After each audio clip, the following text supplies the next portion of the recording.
प्यारे बच्चों, मैं ऋषिकेश कुमार केंद्रीय विद्यालय आयुध निर्माणी नालंदा से आज मैं तुम लोगों को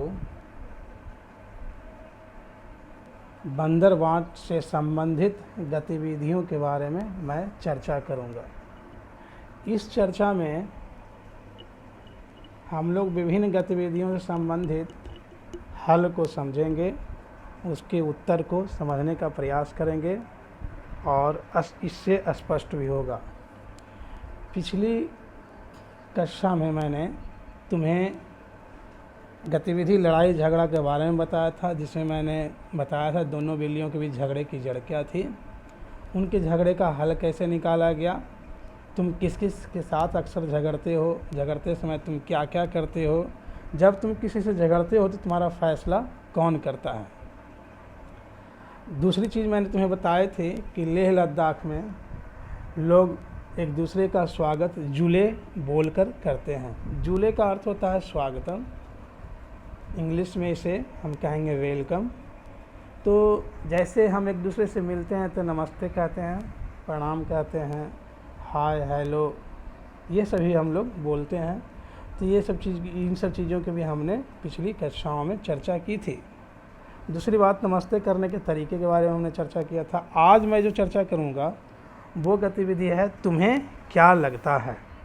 तुम्हें क्या लगता है, तो ध्यान से सुनना। अगर बंदर बीच में नहीं आता तो तुम्हारी राय में रोटी किस बिल्ली को मिलनी चाहिए थी। अगर बंदर बीच में नहीं आता तो तुम्हारी राय में रोटी किस बिल्ली को मिलनी चाहिए थी। तो इस बात की चर्चा हम अभी करेंगे।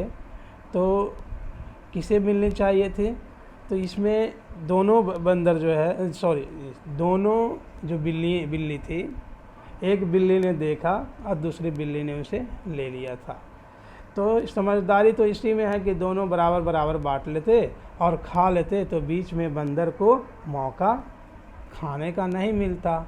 उस दोनों के झगड़े के कारण तीसरा बंदर आया और उसे खा गया। अब दोनों जो है बिल्ली हाथ मलती रह गई। तो जवाब क्या हुआ इस प्रश्न का, अगर बंदर बीच में नहीं आता तो तुम्हारी राय में रोटी किस बिल्ली को मिलनी चाहिए थी। तो क्या होता, किसी को नहीं मिलनी, दोनों बराबर बराबर हिस्से में अपना बांट लेती और खा लेती और संतुष्ट हो जाती। अब दूसरा है, बंदर ने बिल्लियों से यह सवाल क्यों पूछा होगा कि उन्होंने रोटी एक आंख से देखी थी या दोनों आँखों से, एक टांग से झपटी थी या दोनों टांगों से। देखो, जब कोई न्याय करने वाला होता है या कोई फैसला करने वाला होता है तो उसे अगर उन दोनों को झगड़ों से फ़ायदा उठाना है तो लोग इस तरह की बातें करते हैं। आज हमारे आसपास में भी ऐसी घटनाएं होती हैं। तुम अपने गांव या मोहल्ले में देख लो कि जब दो लोग आपस में झगड़ते हैं तो लोग क्या करते हैं, उसका फ़ायदा भी उठाते हैं। कुछ लोग उसका समाधान भी करते हैं, कुछ लोग का उन झगड़ों का उपाय भी निकालते हैं। लेकिन जो लोग उलझाने वाले होते हैं, जो उससे फ़ायदा उठाने वाले होते हैं, वो ऐसा सवाल करते हैं। तो ये बात क्या हुई कि जो मौके से फ़ायदा उठाना चाहते हैं या जो लाभ उठाना चाहते हैं दोनों के झगड़ों से, वो लोग ऐसा सवाल करते हैं, वे लोग ऐसा सवाल करते हैं। अब हम आज दूसरी गतिविधि पे आ जाते हैं, जिसमें है बंदर बांट। तो बंदर बांट क्या, बंदर ऐसी प्रजाति है, बंदर ऐसी जाति का है जो एक जगह स्थिर नहीं रहता, वह चंचल होता है, वह उछलना कूदना जानता है, वह ठीक ढंग से अपने कामों को नहीं कर पाता है। हाँ, उछलता कूदता, हर जगह उछल कूद जरूरी, ये सही नहीं होता है। हर जगह उछलना कूदना अच्छा नहीं होता। जैसे क्लास में पढ़ने के समय तुम लोग जो उछलते कूदते हो तो वह एक बंदर सा ही आचरण है, बंदर सा ही व्यवहार है। हमें ऐसा व्यवहार नहीं करना चाहिए जिससे हमारा ही नुकसान हो। अब इसमें देखो क्या लिखा है, कहानी का शीर्षक टाइटल बंदर बांट क्यों है। तो बंदर ऐसी जाति है जो कभी न्याय नहीं कर सकती है ना, किसी का उपाय समस्या समाधान नहीं कर सकता, किसी की दिक्कत का हल नहीं निकाल सकता है। तो ऐसी स्थिति में इस कहानी का जो शीर्षक इस नाटक का जो शीर्षक है वो क्या है, बंदर बाँट है। तो बंदर बाँट मतलब हुआ क्या, बंदर कभी बांटना नहीं जानता, बांटता भी है तो वो खुद के फ़ायदे के बारे में ज़्यादा सोचता है कि उसे खाने को कैसे मिले। इसको कहते हैं ना कि बंदर जो होता है उसको बहुत पसंद होता है केले रोटियाँ, वो रोटी बना लेकर के वो चला जाता है। तो ये है हमारा क्यों इसका शीर्षक बंदर बाँट है। दूसरी बात है, तुम नाटक को क्या नाम देना चाहोगे? तुम लोग अगर तुम लोग चाहोगे सभी विद्यार्थी कि क्या हम नाटक का नाम दें, तो इसके अलावा क्या नाम देना चाहोगे तो तुम ऐसा स्वयं सोच सकते हो। जैसे क्या क्या हो सकता है, बंदर बाँट के अलावा क्या क्या हो सकता है ना। लिखोगे झगड़े से फ़ायदे उठाने वाले, अच्छा अवसरवादी, ठीक है। और क्या हो सकता है, बिल्ली के झगड़े, है ना, या बिल्लियों की मूर्खता। ये सब तरीके हैं तुम्हें अलग अलग टाइटल शीर्षक देने का। जो शीर्षक तुमने दिया उसे सोचने का कारण बताओ। जैसे हमने कहा कि दोनों ये बिल्लियों के झगड़े से होने वाले फ़ायदे, ठीक है। तो इस क्या कारण हो सकता है, दो बिल्लियों ने झगड़ा किया और उसके बाद उससे फ़ायदा उठाया बंदर ने, ठीक है। अवसरवादी बंदर, अवसरवादी मतलब होता है क्या है, जो मौके का फ़ायदा उठाना जानता हो, जो मौके का बार बार फ़ायदा उठाता है उसको बोलते हैं अवसरवादी। तो इस तरीके से सोचने का कारण आपको बताना होगा। ऐसे ना जो भी मैं गतिविधि बता रहा हूँ उसे अपने नोटबुक में लिखोगे ताकि मैं आगे तुम्हें सही करके बताऊं कि हाँ तुमने सोचा जो सही अपनी भाषा में लिखे हो, अपने शब्दों में लिखे हो, वो सही है या गलत, मैं उसको सही करूँगा। अब आ जाओ माप तौल। तो माप तोल जो होता है वो अलग अलग तरीके का होता है। बंदर ने जैसे रोटी बराबर बांटने के लिए तराजू का इस्तेमाल किया। तराजू तुम लोग जानते हो कैसा होता है, तराजू का इस्तेमाल चीज़ों को तोलने के लिए करते हैं। नीचे दी गई चीज़ों में से किन किन चीज़ों को तोल कर खरीदा जा सकता है, तब तुम लोग बता सकते हो कि किन किन चीज़ों को हम खरीद सकते हैं, ठीक है। तो हम जिन जिन चीज़ों को खरीद सकते हैं मुझे बता सकते हो कि किन किन चीज़ों को खरीद सकते हैं हम, किन किन चीज़ों को हम लोग खरीद सकते हैं। तो मैं बता सकता हूँ तुम लोगों को हम कौन कौन सी चीज़ों को खरीद सकते हैं, तोल कर खरीदा जाता है। जैसे ये फ्रूट जो दिख रहा है ना, ये जो फ्रूट है, ये फ्रूट है, इसे हम खरीद सकते हैं तौल करके। ये क्या है, केन में जो बंद है उसे भी तौल कर खरीद सकते हैं, लेकिन ये लीटर में मिलता है तेल वगैरह। ये इरेजर है, और इधर जो दिया हुआ है ये क्या है, एक जो ये दिया हुआ है चावल का टुकड़ा है, इसे भी खरीद सकते हैं, ठीक है। नारियल अगर सूखा मिलता है तो वो भी खरीद सकते हैं हम तौल करके, लेकिन ये पीस पर ही भी मिलता है, फूल तो पीस पर भी मिलते हैं। आजकल जो ये तरबूज है इसे भी हम लोग मार्केट में तौल करके ही खरीदते हैं, कोई कोई पीस पर भी बेचता है, पीस से भी। तो ये अलग अलग तरीके हैं तौलने वाला, है ना। तो मैं तुम्हें आज एक ये दिखाता हूँ, ये मैं तुम्हें दिखाता हूँ एक तराजू भी, देखना तराजू मैं तुम्हें दिखाता हूँ। ये देखो ये एक तराजू है जो बाज़ारों या दुकानों में जिसका इस्तेमाल किया जाता है। यह एक तराजू है, ये डिजिटल तराजू इसको बोल सकते हो, है ना। ये लाइट या बैटरी से चलता है। देखो ये तो इसके बारे में नहीं कहेंगे। तराजू देखो, ये स्टाइलिश तराजू है, हैं।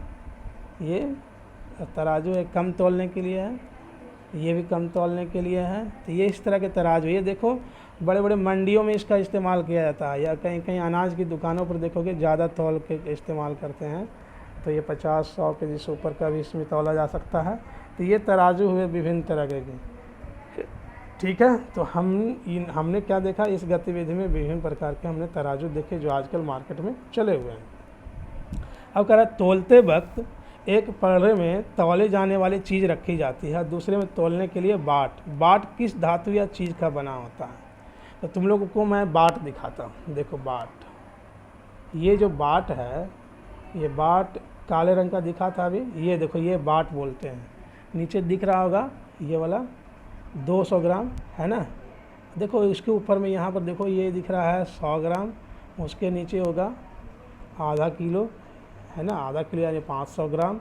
नीचे होगा 1 किलो 100 ग्राम, 1000 ग्राम, और नीचे वाला जो 5 kg का है 5 किलोग्राम का है, यानी कि 5000 ग्राम। और यहाँ पर मैं बताना चाहूँगा कि 1 किलोग्राम बराबर होता है 1000 ग्राम, ठीक है। तो 1000 ग्राम बराबर 1 किलो, तो 5 किलो बराबर 5 किलोग्राम बराबर 5000 ग्राम होता है।